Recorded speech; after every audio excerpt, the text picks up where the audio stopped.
Hello दोस्तों, स्वागत है आप सभी का एक और नए क्लासेस में। तो आज हम फिर से लेकर आए हैं आप सभी के लिए रेलवे ग्रुप डी के कुछ इंपॉर्टेंट महत्वपूर्ण प्रश्न जो आपके एग्जाम में कई बार पूछ लिया जाता है और आपके काम में आएगा रेलवे ग्रुप डी के एग्जाम में।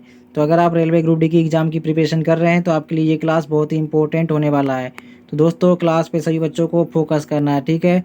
तो चलिए आज का क्लास शुरू करते हैं। तो दोस्तों, कौन सा अनुच्छेद समान नागरिक संहिता से संबंधित है?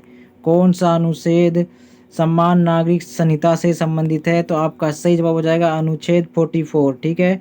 अनुच्छेद 44 आपका सही जवाब हो जाएगा। चलिए अगला प्रश्न देखिए, सही बच्चे ध्यान देंगे। URL का विस्तार रूप बताना है दोस्तों। URL का विस्तार रूप बताना है, फुल फॉर्म बताना है। तो आपका सही जवाब हो जाएगा यूनिफॉर्म रिसोर्स लोकेटर, ठीक है। यूनिफॉर्म रिसोर्स लोकेटर आपका सही जवाब हो जाएगा। चलिए अगला प्रश्न देखिए, सही बच्चे जवाब देंगे जल्दी से। बचपन बचाओ आंदोलन किसने शुरू किया? दोस्तों, बचपन बचाओ आंदोलन किसने शुरू किया? तो आपका सही जवाब हो जाना चाहिए कैलाश सत्यार्थी ने, ठीक है। कैलाश सत्यार्थी ने आपका सही जवाब हो जाएगा। कैलाश सत्यार्थी ने बचपन बचाओ आंदोलन शुरू किया, ठीक है। चलिए आप लोग अगला प्रश्न जल्दी से पढ़िए दोस्तों। सभी लोग अगला प्रश्न पढ़ेंगे। आईसीसी का फुल फॉर्म क्या होता है? दोस्तों, आईसीसी का मुख्यालय कहाँ स्थित है? फुल फॉर्म नहीं, आईसीसी का मुख्यालय कहाँ स्थित है? सभी बच्चे जवाब देंगे। आईसीसी का मुख्यालय आपका दुबई में स्थित है, ठीक है दोस्तों, दुबई में स्थित है। आपका सही जवाब ऑप्शन ए हो जाएगा। चलिए अगला प्रश्न देखिए, आईसीसी का विस्तार रूप क्या है? दोस्तों, आईसीसी का विस्तार रूप क्या है? तो आपका सही जवाब हो जाना चाहिए इंटरनेशनल क्रिकेट काउंसिल, ठीक है। इंटरनेशनल क्रिकेट काउंसिल आईसीसी का विस्तार रूप है। ऑप्शन ए आपका सही जवाब हो जाएगा।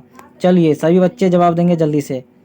वर्तमान संविधान में कुल कितनी अनुसूचियां हैं? दोस्तों, वर्तमान संविधान में कुल कितनी अनुसूचियां हैं? सभी बच्चे के लिए महत्वपूर्ण वीवीआईपी प्रश्न है दोस्तों। आप लोगों को इस प्रश्न को रट्टा मार लेना है दोस्तों। वर्तमान संविधान में कुल कितनी अनुसूचियां हैं? तो आपका सही जवाब हो जाएगा टोटल 12 अनुसूचियां हैं, ठीक है। 12 अनुसूचियां हैं। चलिए अगला प्रश्न पढ़िए, न्यूयॉर्क शहर किस नदी के किनारे स्थित है?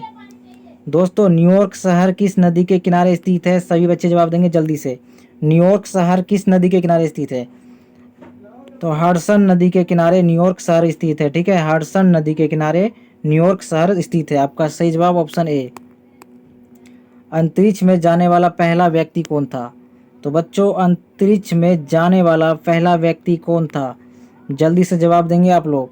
तो आपका सही जवाब हो जाएगा नील आर्मस्ट्रॉन्ग, ठीक है, नील आर्मस्ट्रॉन्ग। चलिए अगला प्रश्न देखिए, सभी बच्चे अगला प्रश्न देखेंगे। सुचेता कृपलानी किस राज्य की पहली महिला मुख्यमंत्री बनी? दोस्तों, सुचेता कृपलानी किस राज्य की पहली महिला मुख्यमंत्री बनी? तो क्या जवाब होना चाहिए दोस्तों? जल्दी से बताइए, सुचेता कृपलानी किस राज्य की पहली महिला मुख्यमंत्री बनी? तो आपका सही जवाब हो जाएगा उत्तर प्रदेश की, ठीक है, उत्तर प्रदेश की। ऑप्शन ए आपका सही जवाब हो जाएगा। चलिए अगला प्रश्न देखिए, प्याज में कौन सा अम्ल पाया जाता है? प्याज में कौन सा अम्ल पाया जाता है? साइंस का प्रश्न आ गया दोस्तों, प्याज में कौन सा अम्ल पाया जाता है? तो आपका सही जवाब होगा सल्फेनिक अम्ल, ठीक है। ऑप्शन ए आपका सही जवाब हो जाएगा सल्फेनिक अम्ल। अगला प्रश्न देखिए, भारत की पहली महिला रेल मंत्री कौन थी? दोस्तों, भारत की पहली महिला रेल मंत्री कौन थी?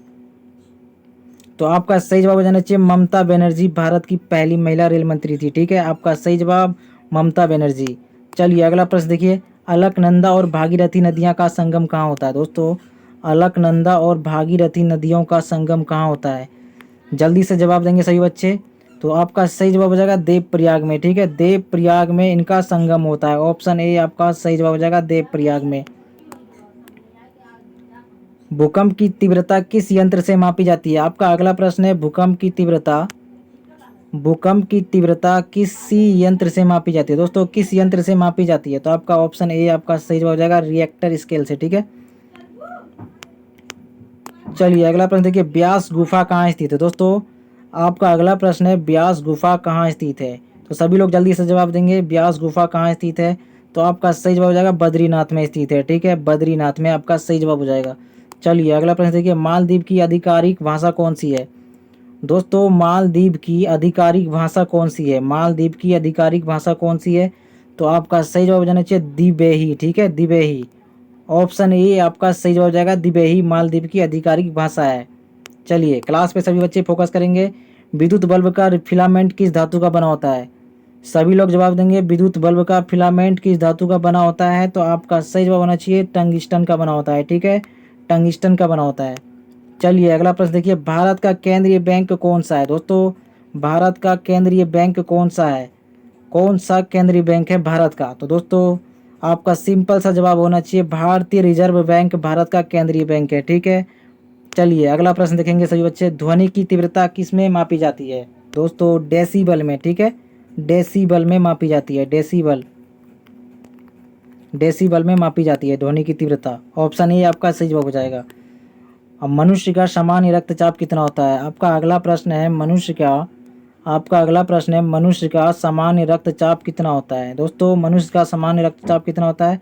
तो आपका सही जवाब होना चाहिए 120/80 होता है। ठीक है, ऑप्शन ए आपका सही जवाब हो जाएगा 120/80। ठीक है, मानव का सामान्य रक्तचाप होता है। ठीक है, चलिए अगला प्रश्न देखिए, सार्स की स्थापना कब की गई? दोस्तों सार्स की स्थापना कब की गई?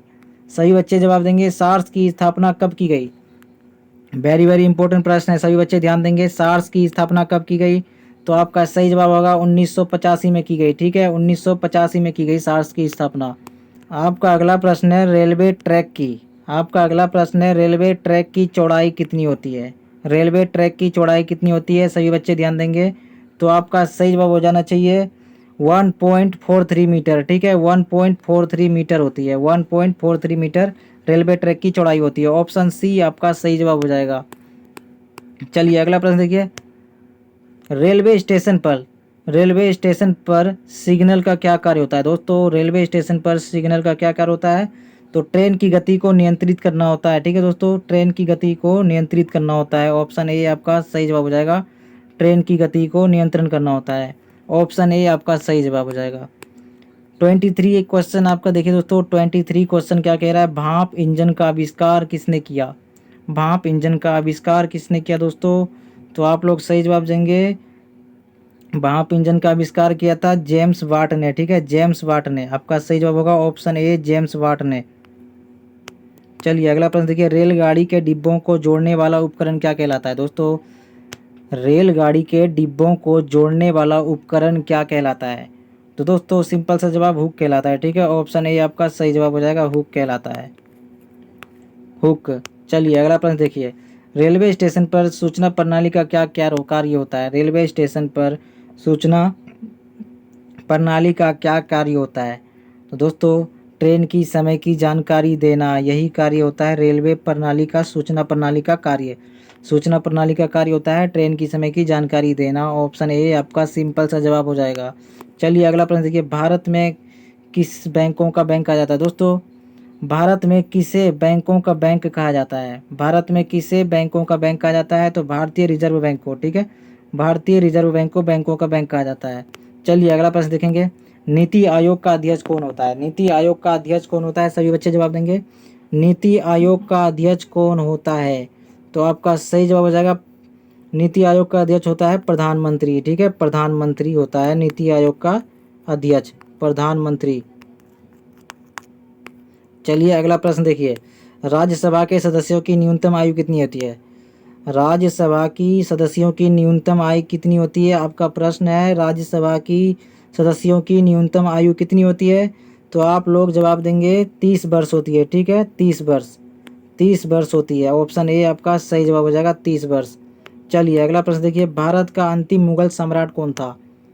दोस्तों भारत का अंतिम मुगल सम्राट कौन था? तो आप लोग जवाब देंगे बहादुर शाह जफर द्वितीय। ऑप्शन ए बहादुर शाह जफर द्वितीय। ठीक है, चलिए अगला प्रश्न देखिए, मानव शरीर की सबसे छोटी ग्रंथि कौन सी होती है? तो दोस्तों मानव शरीर की सबसे छोटी ग्रंथि कौन सी है?